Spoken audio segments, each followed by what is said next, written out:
Good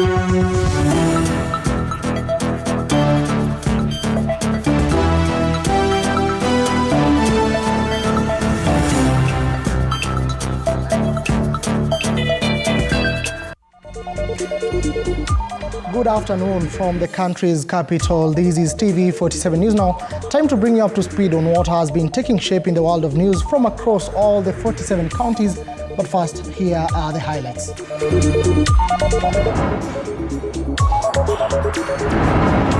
Kenyans will have to wait a little longer for justice over the horrific Shakahola death as the court orders 2 weeks of mental assessment before charging the main suspect with murder. Family of the recently identified victim of the TRM Drive murder comes forward with details surrounding the mysterious and tragic end of their kin. Ghoulish scenes as a bizarre grave robbing spree emerges. Siku moja tulienda shamba, tuliona msalaba mzee. So tunafikiria nani anabeba hii msalaba. Tumeandika jina na miaka kila kitu. Welcome to the broadcast. My name is Moige William and this is TV47 News Now. Now, starting off our broadcast, a high court sitting in Malindi has allowed the prosecution of 14 days to carry out a mental health assessment on accused cultist Paul Mackenzie and 30 other co-accused persons before they stand trial for the murder of the victims of the Shakahola. Mackenzie and the co-accused had been arraigned today.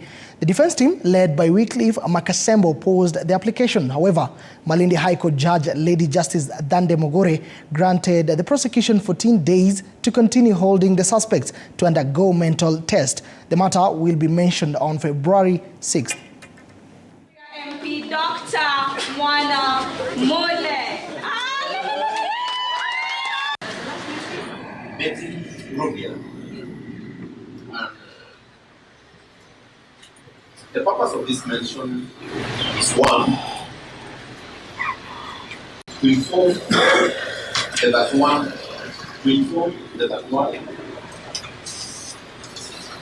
accused persons of the reasons of their arraignment in court today. And the reason is that they are charged with the offense of murder. 5 suspects who are supposed to be presented before different magistrates' courts starting tomorrow.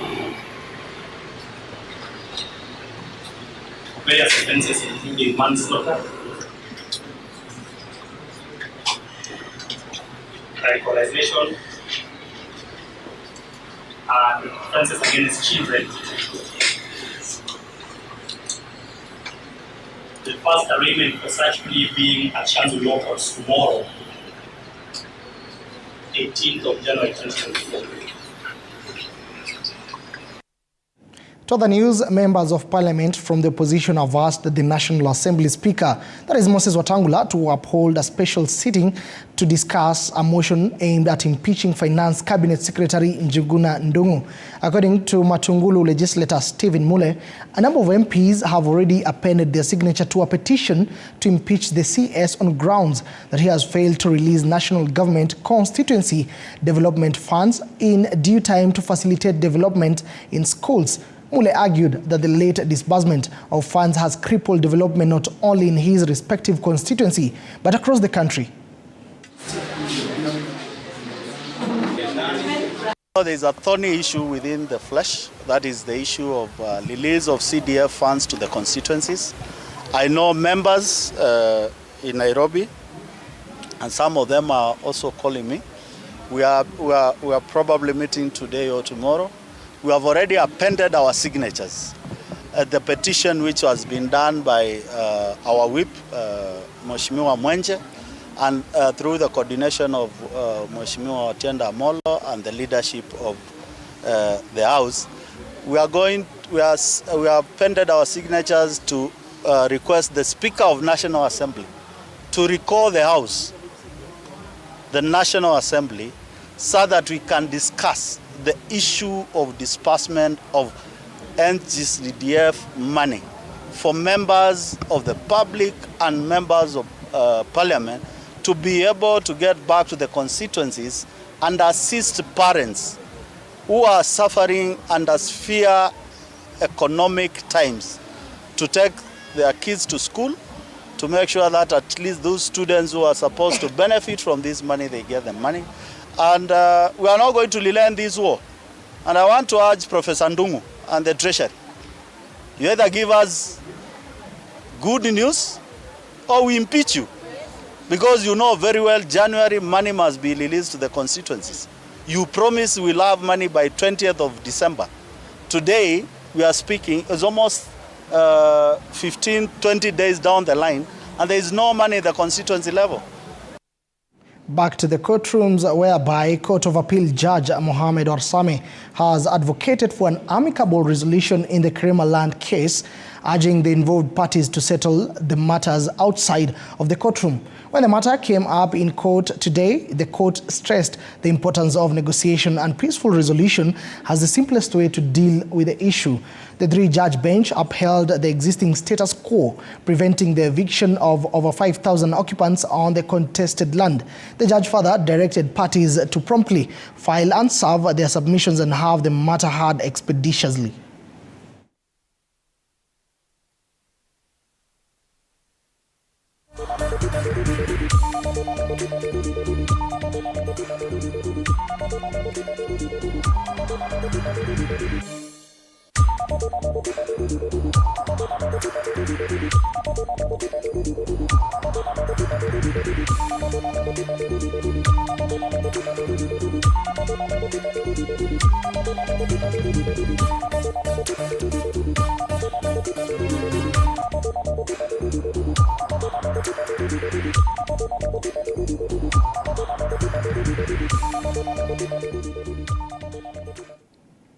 As I shift gears, whereby more than 24 hours since heavy rains caused great damage in Kinangop in Nyandarua County, the residents of the area are yet to receive attention from relevant government officials. The rain caused damage to roads and houses, while electricity services were also disrupted. The residents are now calling on the leaders of the area to cooperate with the central government and that of Nyandarua County in order to provide them with emergency aid that includes food and shelter. The residents have also asked Kenya National Highway Authority officials to visit the area to dig ditches to divert flooding sewage water, which poses a serious health risk in the area. Jana wakati wa jioni kulinyesha mvua ambayo ilinyesha mwendo wa nusu saa. Hiyo mvua ilikuwa ni mvua kama ya mawe ama ilikuwa ikionekana kama ni mawingu yanatoka mbinguni yanaanguka. Ilinyesha kwa muda mfupi sana, lakini wakati ilinyesha ilijaa kwa shamba, ikajaa kwa juu ya nyumba, juu nyumba nyingi hata zenye zimejengwa za mawe na mabati ambayo sio kuu ilipomoka. Haya mabati yalikongwa na mawe ya mvua ikawa na mashimo. Kwa hivyo hata hatukulala kwetu nyumbani, tulienda kuomba mahali ambako hakukunyesha juu mvua ilikuwa imejaa kwa nyumba.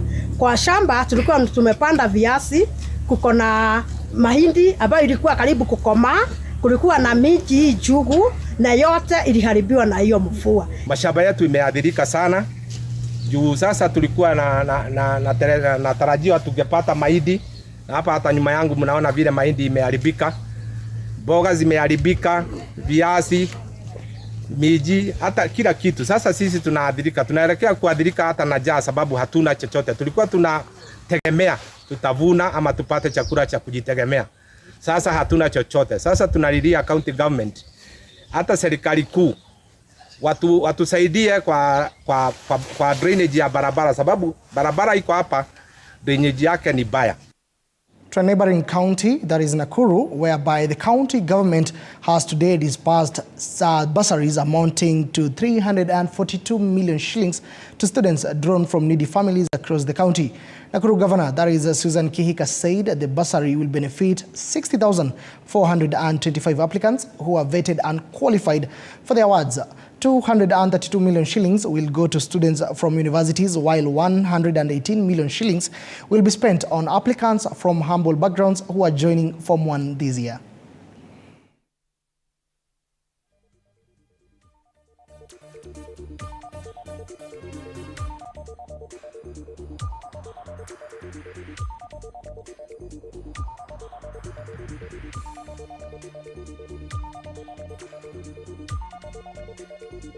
Katika jamii, ili hata ile jamii iko chini sana, tukisomesha watoto wanaweza kuinua hiyo jamii, si ndio hiyo?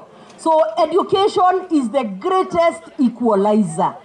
There is also another category ya watoto that is very dear to me, na hawa ni wale watoto wa special, wanafanya special, wako kwa special schools. Hawa watoto tumepatia 597 students kutoka special schools, 3,200,000 ili waweze kusoma. Kwa hivyo kama mtoto wako ako na special needs, make sure ameenda kwa shule, sawa? Tusifungie watoto kwa nyumba tafadhali. Na kama your governor and a mother, if yuko na mtoto ako na special needs na haujapata pesa ya kumpeleka shule, tafadhali through your ward administrator reach out to me. I will make sure hawa watoto hakuna hata moja amekaa nyumbani akakosa kusoma. Tafadhali, tafadhali, tafadhali. Okay, now let's head to the coast region, whereby the Kenya Maritime Authority, KMA, is working with the Lamu County government to offer training for boat riders to help them acquire licenses to streamline the operation. According to the Director of Education at KMA, Peter Munga, the training will be offered for 1 month and is targeting 8 areas, including Mkokoni, Ndau, Kizingitini, Faza, Pate, Lamu, Matondoni, and Mokowe. Munga says that the training will help safeguard marine life and enhance level of skill and competence among captains. Lamu County Governor Issa Timami has urged fishermen and boat riders to enroll in the training program.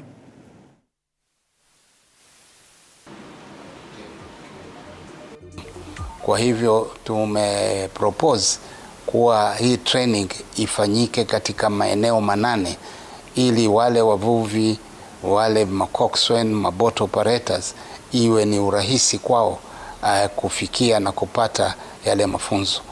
Kwa hivyo hii itakuwa ni natija kubwa kwa watu wetu, kwa sababu hii kuendesha vyombo baharini kuna sheria zake, na hii wengi wao wanao huo ujuzi, lakini hii itakuwa ni kama refresher course kuwakumbusha, na tunafurahia kuwa hakutakuwa na malipo.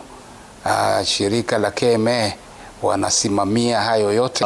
Sehemu ya Lamu tunajitahidi tuweze kupata watu zaidi, na nafikiri ukiangalia number of boats ambazo ziko Lamu, watu wale ni wengi sana.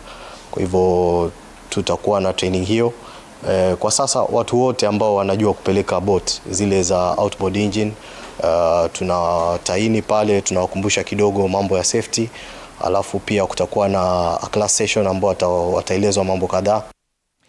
On to more news. Elders from Borana, Meru and Somali communities in Isiolo have called for a fresh security operation to be conducted in Isiolo to recover stolen livestock and illegal firearms. This comes only 2 weeks after Interior Cabinet Secretary Kithure Kindiki announced that the security operation being conducted in other parts of the county will be extended to Isiolo and Samburu. The elders have also accused politicians from Isiolo of interference in the deployment of boots on the ground in Isiolo. Isiolo Council of Elders Chairman Abdullahi Gonjobe said the insecurity in Isiolo has been a great burden to locals, with the biggest losers being livestock owners from Somali, Borana and Meru communities. Leaders also urged for a show of goodwill among local leaders by influencing their communities to surrender some of the stolen property. Ng'ombe ya Meru ni 1,009, ngamia ya Somali 574 na maelfu mbuzi. Ng'ombe ya Waborana ni zaidi ya 980. Wakati operation karibu kuanza, wanasiasa ya jamii mbili hiyo walisema tutaregesha hiyo mali, operation isamamishwe. Saa hii ishabita wiki 3 na zaidi, hawajaregesha kitu chochote. Walilete ng'ombe kama 30 ambayo yao wamechanga kwa ajas. Sasa hiyo Wameru walienda huko na wakasema hii si yetu na wakarudi, ambayo walitusema urongo matubu. MCS wako ndani msituni wanaenda kutafuta mifugo. Hakuna mifugo wamerudisha wao. Hata moja hawajarudisha. Lakini wanasema wamepata majina ya wale watu waizi. Majina inafaa nini? Kama watu wanapelekwa mbele ya koti na kupatikana ya kwamba shahidi ya kutosha kupelekwa mbele ya koti, haina maana hata kidogo. Sisi nataka mali irudishwe, binduki irudishe ili naua watu na watu wapate salama. Kindiki ni kama amepotozwa na hao viongozi ama nani siji amepotozwa, lakini tunaona kama amepotozwa. Na ile ng'ombe wakati inaibiwa Meru na inawekwa Meru. Nauliza sheria ijui wa Meru na wa Somali na wa Borona. Nauliza Bwana Kindiki, hii operation inapelekwa Karibatula hakuna wizi. Kila kabila iko mwizi yao. Na hii watu wamesikizana, wamerundisha mali yao. Ile mbuzi ilikuwa imeibiwa mbuzi kidogo, imerundishwa. Hii yetu inaibiwa saa 10, saa 6 jioni ya Wameru. From that, residents of Chani Ward in Changamwe constituency want Inspector General of Police Japhet Koome to take action against Chani police station officers who are allegedly harassing businessmen in the area, demanding bribes and beating up residents who don't pay up. In one of the latest incidents, a police officer from the station allegedly did beat up a resident, leaving him with injuries after the man went to inquire why his son had been arrested. Human rights lobby group Muslims for Human Rights, Muhuri, has reported the matter to IPOA, whom they accuse for dilly-dallying. Tarehe 11 mwezi huu, saa 11 tukielekea saa 12, niliambiwa watoto wangu wameshikwa wawili. Na nikatoka kwa nyumba, nikakuja nikakuta wanafunganishwa na mishipi yao na vijana wengine. Mimi nikawafuata polepole mpaka mahali kunaitwa TCA. Nikaenda nikauliza ofisa wa polisi, apande hao vijana wamewashikia nini? Aliniambia usiniulize maswali, na akanichapa hapa kichwa na ile nyini ya Masai. Mpaka hiyo njiche ikawa sioni. Kama pale kwangu tunakosania na askari, ni wako na list, wapitie usiku wapitwe 500, 400. Mimi nalipa biashara zangu zote, nachukua license. Zamba, sa Mapuru, niko na license. Sasa hii mambo ya polisi kupitia huku usiku wakiokota hela, sasa tunalipa polisi ama tunalipa county license? Uchumi sasa uko vibaya sana, na ikiwa kuwa wale wafanyabiashara wanasimamishwa kufanya kazi kwa sababu ya kutoa hongo, tunasema haitafanyika. Na sasa tuko hapa chini ngangari. Pia nataka kusema hivi, kuna ofisa anaitwa Inspector Musyoka hapa Chani. Nasikia yuko notorious sana kunyanyasa wafanyikazi. Hii ni warning, na sasa tuko na yeye. Tuta make sure ametolewa hapa Chani police station, wafanyikazi waweze kupata amani ya biashara zao. Sisi kama shirika la Muhuri, kesi hii ya Martin tumechukua na tuta make sure tumeenda kotini, na wale polisi wote waliohusika kumuumiza na kuharas watu wachukuliwe hatua za kisheria. Tunamwambia bwana Japhet Koome, Inspector General of Police, lazima angalie rogue police. Polisi wengine wanaumiza watu na kuibia watu, au hawafai kuwa katika service. Vile vile tunataka shirika la IPOA waingilie kati, ingawa tusharipoti kesi hii kwa IPOA, lakini inachukua muda.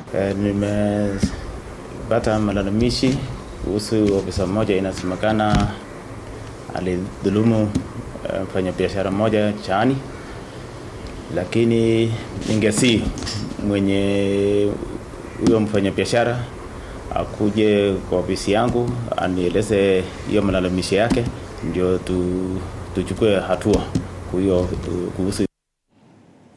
Now, some good news for the people of Kajiado. As one way to reduce the overcrowding of students in schools in Ole Kasasi, Kajiado North, the county and national government have come together to build new schools and build extra classes in public schools in the area. According to Kajiado North Member of Parliament, that is Onesmus Ngogoyo, who spoke at a local primary school, 15 public schools have been upgraded in the area. further revealing that the project will cost about 20 million shillings, which will come from NGCDF. Ready to present to you a poem entitled Disease. So we've added one more school, so it's a public school. Ilikuwa mashule 14, sasa Kajiado North tuko na mashule 15 za serikali kuanzia Ngong kufika mpaka hapa Ongata Rongai. Na niseme tumepiga hatua kubwa kwa sababu wakaji wa area hii wametupatia support. Hii ardhi ni ya serikali, it is owned by the county government, na wametupatia tuweze kujenga. Na licha ya hiyo tumepata hata an interim board, watu ambao wataweza kusimamia na tuweze kuendelea na kufanya kazi. Na tuko na furaha sana. Unajua wakati wa siasa tulizunguka na tukapea wananchi promises mingi. Na ni vizuri na tuko na furaha sana kuona zinatimika. Olegasasi tumekuwa hata si Olegasasi Ongata Rongai ward tumekuwa na primary school moja na secondary moja. Lakini sasa hivi vile tunaongea si tumelaunch Ole Pasha, inamaanisha sasa tuko na primary 2. Na pia kuna ya secondary nyingine tunawakia pale Olegasasi B, na ile mimi naambia wananchi ni mtupe